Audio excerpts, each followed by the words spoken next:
안녕하세요, 일렉트로캠입니다. 오늘 되게 재미난 뉴스가 나왔죠. 그래서 영상을 꼭 만들어야겠다는 생각이, 약간 피곤함에도 잠깐 쉬었다가 이렇게 또 만들게 됐습니다. 이건 좀 얘기를 해야겠죠. FSD 서브스크립션 모델의 가격을 $99로 확 낮춰버렸습니다. $199에서 $99로요.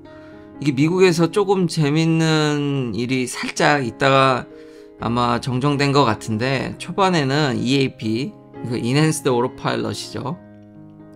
그 갖고 있는 사람만 $99로 해준다는 듯한 뉘앙스가 있었는데, 홈페이지 가보니까 그게 있든 없든 서브스크립션은 그냥 $199에서 $99로, 그냥 차량 가격을 확 깎았을 때 반응이 나오죠. EAP 사신 분들이 특히나 야 이거 뭐냐, 환불해 줄 거냐. 뭐 그럴 리가 없죠. 지금까지 테슬라의 그런 행보를 보면은.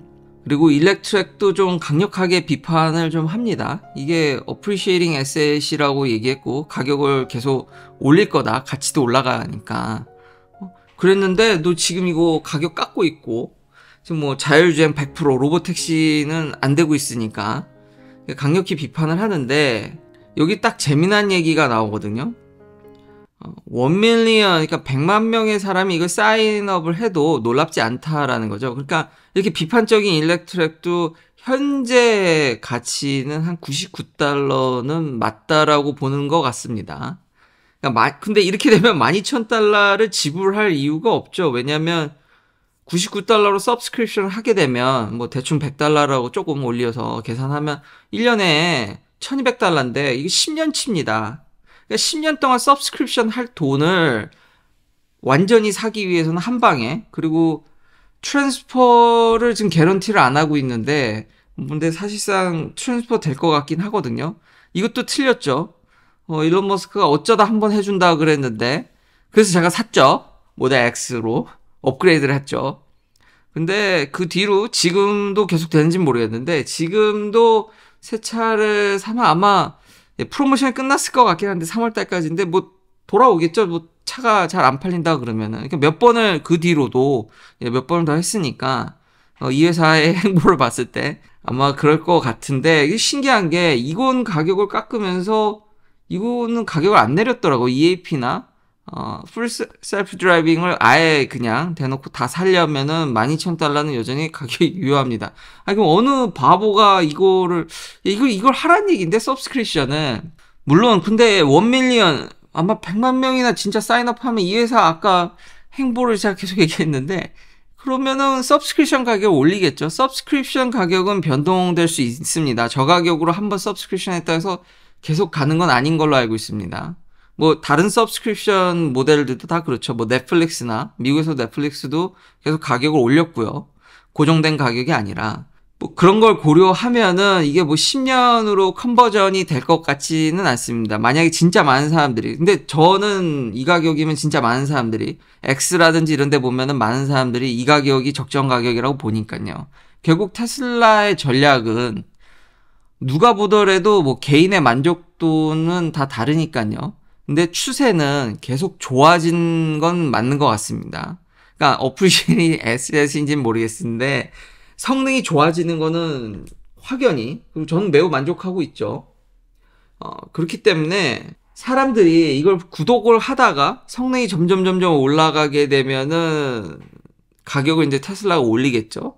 이렇게 되면은 진짜 막 100만 명씩만 이렇게 가면은, 그럼 이제 섣불리 이게 취소하는 사람들도 나오겠지만 잘 그렇게 되지 않겠죠.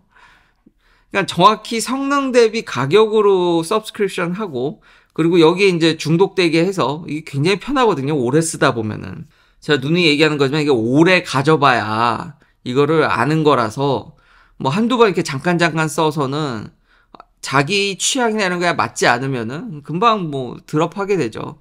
근데 사람이 참 간사해서 거기에 적응을 하게 돼서 이 성능을 최대한 끌어내는 쪽으로 이렇게, 그때 제가 몸이 불편하신 분들이나 그런 분들이 어떻게 쓰는지를 보여드렸죠. 그러니까 점점 거기에 적응이 돼가면서 쓰기 때문에 운전이 저는 편해진다고 봅니다. 그러니까 그거를 어떻게 하면은 경제적으로 연관시켜서 최대한의 이익을 뽑아먹을까로 고려한 게 이거지 않을까. 지금은 예, 서브스크립션이 답인 것 같습니다.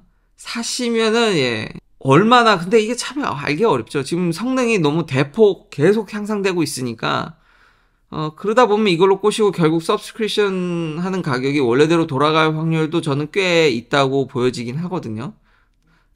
아주 빠른 시일 내는 아니지만 예, 그래서 아무튼 지금 99달러는 괜찮지 않나라는 생각이 들면서 참 장사 잘하죠. 예, 그래서 이익을 좀 제고할 수 있지 않을까라는 생각이 듭니다. 캐나다도 예, 가능하다고 합니다. 그리고 또 다른 재미난 뉴스들이 많이 나왔는데요. 먼로 할아버지께서 사이버트럭 배터리를 깠습니다. 꽤 깔끔해졌더라고요. 점점 깔끔해집니다. 여기 버스바라든지 쿨링하는 리퀴드가 다니는 통로라든지 이런 것들이 굉장히 다른 회사 대비해서 참 이 패키징의 시대구나. 반도체도 그렇고 배터리도 그렇고 패키징의 시대입니다. 얼마나 잘 이거를 조합해서 이쁘게 팩으로 만드느냐가 진짜 중요한 것 같은데 사람들이 이런 기사 타이틀도 얘기하더라고요. 왜 반이나 비었냐. 여기 보니까 위가 그쵸 이 레일 옆에 공간들이 굉장히 많이 비었죠. 그러니까 팩이라는 게 참 어려운 것 같습니다. 그러니까 먼로 할아버지 얘기 들어보면은 뭐 쿨링도 고려했을 수도 있고 사이버 트럭이다 보니까 트럭이지 않습니까? 좀 오프로딩이라든지 험지를 갈 수도 있으니까 공간을 좀 만들어 놨어야 되지 않냐라는 얘기를 하죠. 근데 우리는 에너지 덴시티에 목마르지 않습니까? 전기차가 항상 큰 문제가 주행거리 길면 길수록 무조건 좋죠. 그러니까 여기다가 배터리를 더 넣었으면 처음에 얘기했던 500마일 가까이도 되는 거 아니냐. 여기를 다 채워버리면. 근데 열을 관리하기가 그렇게 쉽지는 않죠. 그래서 요게 좀 화제가 되긴 하더라고요. 근데 깔끔하게 잘 만들었고 꽤 빈 공간이 많다. 근데 참 발열이 문제인 것 같습니다. 이 클리어와트에서 재미난 표도 보여줬는데요. 본인 의견이 들어간 겁니다. 그러니까 논문들도 있고요. 4680을 까가지고 계속 그 리버스 엔지니어링 하신 분들도 먼로 할아버지 말고도 다른 분들도 많고 그렇게 해서 논문 살짝 쓰시는 분들도 있고 EPA 데이터라든지 그런 걸 종합해서 클레어와트 개인 의견도 들어갔는데 이 보시면은 팩 레벨에서는 많이 그래도 진보했죠. 첫 번째 모델 Y 스트럭처 4680에서는 153에서 170으로 올라갔죠. 이제는 2170하고 LG 에너지 솔루션의 2024년 버전이라고 하는데 거의 큰 차이가 나지 않습니다. 이러면 이미 4680 스트럭처 배터리가 훨씬 이득이죠. 자기가 만들고 스트럭처 배터리는 사실상 셀2팩입니다. 플러스 셀2바디죠. 거기다가 많은 거를 실제 먼로 할아버지가 이거 까보면은 그 위에 자석을 그냥 그대로 붙여버린다든지 지지대 역할뿐만 아니라 이미 배터리 팩 이상의 역할을 하고 있기 때문에 이걸 단순히 에너지 덴시티 팩 레벨에서 셀이 아닙니다. 팩 레벨에서 에너지 덴시티를 단순 비교하기가 이제 어려운 시대가 왔습니다. 사실 셀 얘기를 하면은 제가 할 얘기가 많거든요. 제가 그쪽을 훨씬 더 많이 알고 전자재료나 이런 쪽에 좀 더 깊숙이 많이 알아서 사실은 영상을 뭐 길게 뽑아내려면은 결정 구조라든지 뭐 이런 거를 더 깊게 얘기하면은 뭐 엄청 길게 뽑아낼 수 있으나 그게 무슨 의미가 있나라는 생각이 들더라고요. 요즘은 다시 한번 반도체나 예나 패키징의 시대다. 결국 소비자가 느끼는 거는 셀의 에너지 덴시티가 높아봐야 그게 결국 우리가 쓰는 거는 팩이 돼야지 그걸 시키고 모아서 전압을 올리고 이런 과정들이 있어서 결국 차를 구동시키는 거기 때문에 우리가 보는 거는 팩이지 그렇다고 셀이 안 중요하다는 게 아닙니다. 근데 굳이 그렇게까지 얘기할 필요가 있을까라는 생각이 제가 들더라고요. 이 팩을 보면서 제가 그런 느낌을 많이 들어서 논문이라든지 이런 거를 이제 덜 보게 되는 거죠. 이 패키징이 진짜 중요하구나.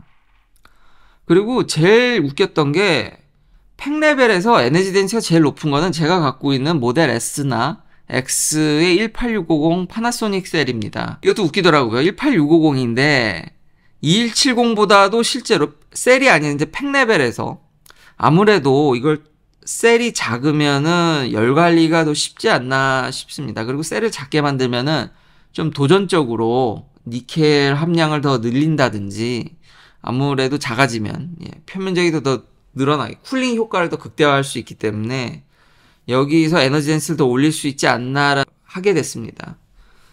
그리고 팩 레벨에서 보면은 지금 배터리 셀이 차지하는 게 한 66% 정도 되더라고요. 굉장히 높은 걸로 알고 있습니다. 보통 반 넘기기가 쉽지 않거든요. 하이니켈 이렇게 넣으면은. 물론 인산철은 뭐 80%, 이번에 BYD 보니까 뭐 90% 가까이 넣겠다라는 차기 버전에서 그런 얘기도 하는데, 85% 막 그 정도? CATL도 그렇죠. 근데 하이니켈 가지고 66%면은 굉장히 높은 편이고요. 다시 한번 사이버 트럭은 이제 LG의 이제 2170하고 큰 차이가, 셀에선 조금 뒤떨어지는데 팩에선 거의 이제 차이가 없게 되는데, 여기는 좌석도 붙이고 얘는 하는 게 많습니다.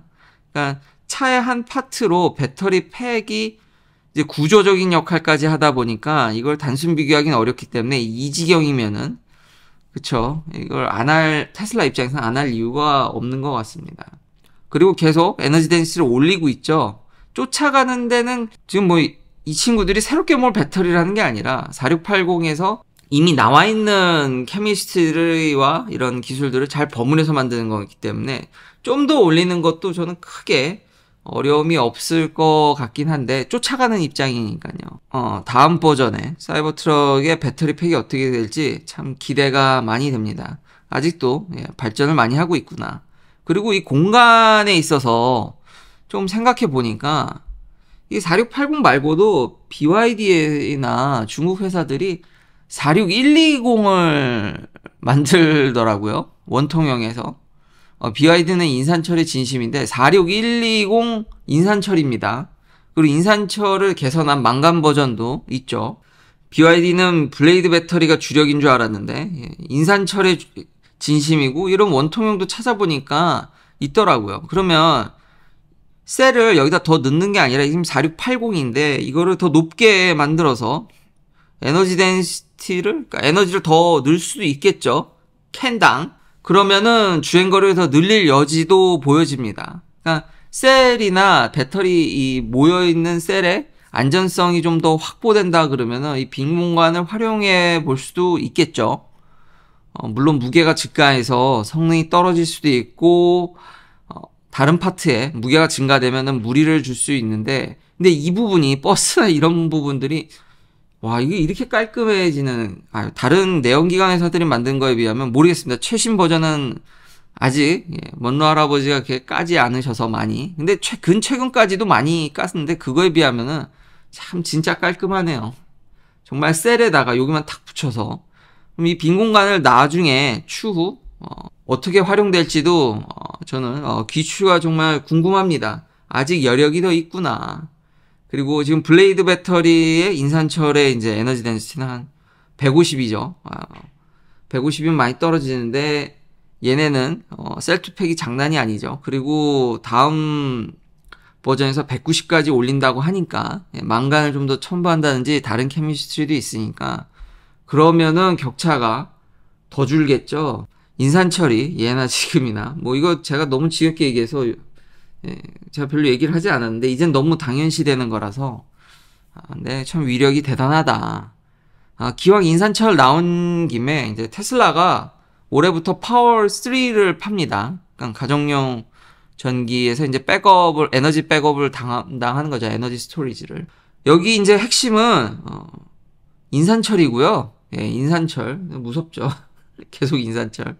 그리고 이제 스택커블, 이걸 이제 붙일 수 있습니다. 그냥 사다가 케이블만 연결시키면 이제 손쉽게 용량을 늘릴 수 있는 거죠.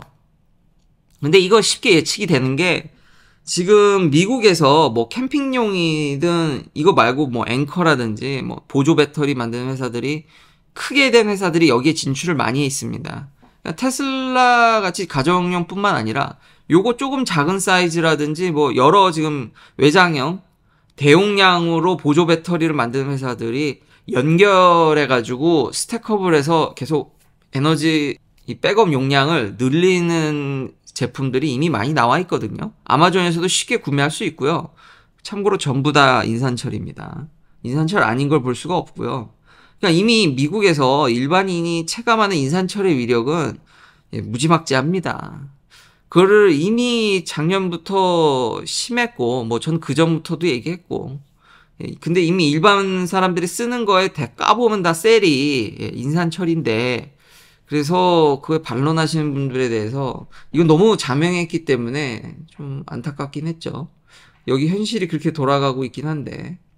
그래서 테슬라는 이제 파월뿐만 아니라 메가팩도 인산철이고, 메가팩은 뭐 옛진역에 인산철이었고, 이런 부분들 손쉽게 지금 인공지능 시대를 맞이해서 이제 전력이 부족하다는 얘기가 많은데, 그래서 이제 발전소를 더 지어야 된다고 그러는데, 친환경 에너지로 많이 시프트를 하는 바람에 버려지는 에너지만 잘 담을 수 있으면요, 당분간은 괜찮지 않을까라는 생각이 듭니다. 근데 배터리 가격이 너무 비싸서 그게 쉽지 않았는데 점점 가격이 내려가고 있기 때문에, 물론 뭐 가봐야 아는 거겠지만 이런 에너지 저장 장치들이 손쉽게 일반 가정이라든지 뭐 여러모로 보급이 정말 유비쿼터스하게 진짜 뿌려지게 되면은 전력 문제도 크게 그렇게 문제가 될까라는 생각이 들더라고요. 생각외로 또 보면은 복잡한 부분도 있긴 한데, 여기 그리드망이 너무 오래돼가지고요. 그 개선하기도 어렵고, 개선하려고 하라고 그러면은 뭐 송전탑을 건설한다든지 그러면은 뭐 캘리포니아 뭐 여기 아시지 않습니까? 다 반대할 테고, 자기 동네 뭐 그런 거, 내 집 근처에 그런 거 세워지는 거 다 싫고, 그러면 이제 전선을 개량해서 용량을 올리는 방법도 있는데, 돈이라든지 이런 게 많이 필요한데, 요걸 살짝 이제 개인들한테 떠넘기는 방법으로는 이 전력 수급이라는 게 워낙 요동치기 때문에 내가 잠깐 이걸 에너지를 담을 수만 있다 그러면은 정말 많은 게 해결이 됩니다. 지금 상황에서도. 그래서 앞으로 참 테슬라가 자동차뿐만 아니라 이 부분에 있어서는 향후 크게 진짜 이 포텐셜이 굉장히 크다고 느껴지고요. 그리고 이 시장은 뭐 인산철이 다 먹지 않을까 생각이 듭니다. 그리고 다른 회사 제품이랑 비교했을 때 파월 3의 스펙이 이렇게 월등하다라는 점, 특히 쿨링 파트라든지 이런 게 전기차에서 워낙 노하우가 워낙 이게 넘사벽으로 세다 보니까, 근데 가격이 문제겠죠. 하여튼 성능은 미국에서도 그 얘기는 자 수년째 계속 나오고 있습니다. 배터리는 테슬라다. 이런 관리 능력이라든지 아까 처음에 얘기했듯이 지금 셀을 얘기하는 게 아니라 궁극적으로 소비자는 팩을 보는 거고, 거기에 쿨링이라든지 이런 게 더 안전성에 있어서는 크게 오기 때문에, 그래서 테슬라라고 솔라 패널 까시는 분들도 배터리는 그 부분에 있어서는 많이 이미 소문이 자자합니다. 몰랐는데 텍스 크레딧도 있더라고요. 이래가지고 아마 인산철 셀을 썼으니까 초창기는 하이니켈이었습니다. 그러니까 가격을 많이 다운시켰을 텐데 이게 텍스 크레딧이 킥인 되니까 가격은 이제 개인별로 다르겠죠. 이게 해당되시는 분이라든지 설치비라든지, 그러니까 예전 버전하고 또 애플 투 애플로 비교하기가 좀 어려운 게, 이런 스택커블 구조라든지 설치가 이게 훨씬 더 쉽습니다. 파월 3로 오면서 더 집에 이게 많은 장치들이 일로 들어가는 바람에 이제 설치하기 더 쉽기 때문에 이걸 동등 비교하기는 어렵겠지만 그래도 원가 절감을 톡톡히 할 것 같긴 합니다. 자, 마지막은 환율이 미쳤더라고요. 한 번은 언급을 해야겠죠. 제 월급이 많이, 한국에서 보면은 제 월급이 많이 올랐죠. 기분이 좋기도 하고 아무 의미가 사실은 근데 없죠. 왜냐하면 저는 여기서 달러로 쓰니까요. 제가 이 번 돈을 가지고 한국을 자주 가야겠죠. 아니면 일본을 자주 가던가 밖에 나가야 의미가 있는 거지. 여기서는 아무 의미가 없죠. 근데 결국 이게 경제 구조가 복잡해서 환율에 대한 방어가 좀 이루어졌던 것 같은데, 근데 정말 장기적으로 보면은 이렇게 기준 레이시, 그 페드의 기준 레이트 차이가 너무 크게 벌어지면은 별 수 없는 것 같긴 합니다. 근데 그렇다고 이게 막 무한정 잠깐 슈팅할 수는 있어도 또 너무 비관론을 펴시는 분들한테는 근데 이렇게 되면 수출이 잘 되고 한국 분들이 미국에 오기가 어렵고 반대로 미국에서는 한국 가기가 쉬워지겠죠. 관광하러 많은 사람들이 뭐 관광 상품 더 개발해야 된다. 그렇죠. 그러면 더 좋긴 한데 여태까지 이렇게 보면요. 그런 게 좀 도움을 주긴 하지만 환율에 대한 팩터가 정말 절대적입니다. 관광에 있어서. 그러니까 미국에서 일본 가시는 여행 가시는 분이 153도 뚫었더라고요. 예, 이런 게 크기 때문에 어느 적정선에서는 맞춰지지 않을까. 그리고 강달러면은 미국 기업들 수출하는 기업, 물건을 계속 해외에 파는 테슬라도 그렇고 이런 기업들한테는 좀 불리하죠. 수익이 줄죠. 마냥 높게 부를 수는 없으니까요. 그럼 판매량이 좀 영향을 받겠죠. 그래서 적정선에서 되지 않을까라고 생각은 하는데 제가 어렸을 때는 900원도 받는데 이제 그런 시대는 오기는 어렵겠죠.